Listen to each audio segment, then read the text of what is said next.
एक साहब के हालात बहुत ख़राब थे, कोई बचत ना थी, काफ़ी मुश्किलात में गुजारा हो रहा था। ऐसे में दिमाग में आया क्यों ना कोई जिन काबू किया जाए और इसको इस्तेमाल करके दौलत कमाई जाए।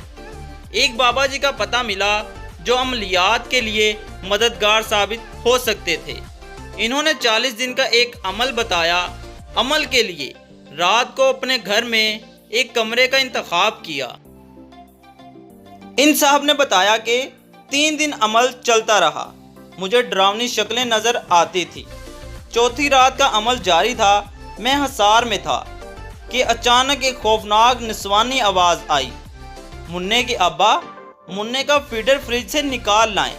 मैं चौकन्ना हो गया कि कोई हवाई मखलूक मुझे तंग करना और मेरा अमल मुतासर करना चाहती है।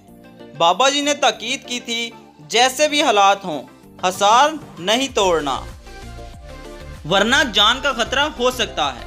आवाज़ दोबारा आई, मुन्ने के अब्बा जल्दी फीडर लाएं।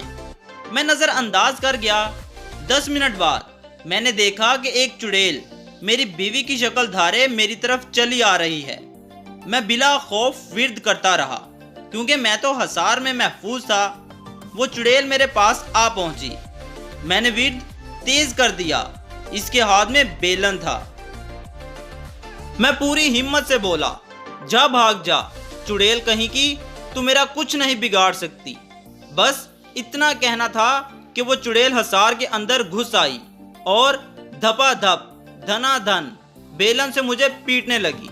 मैं इसे जिन्नात की चाल समझता रहा, वो मुझे आजमा रहे हैं। जब मैं चुड़ैल से मार खा रहा था तो मैंने देखा कि हसार के बाहर खड़े सारे जिन्नात पेट पकड़े जोर जोर से हंस रहे थे। जब चुड़ैल मुझे मार मार कर थक गई और मुझे घसीट कर हिसार से बाहर निकाला तो एक बदतमीज जिन मेरे कान में आकर कहने लगा, सरकार पहले अपनी बेगम नू काबू करो, फिर साडा सोचना।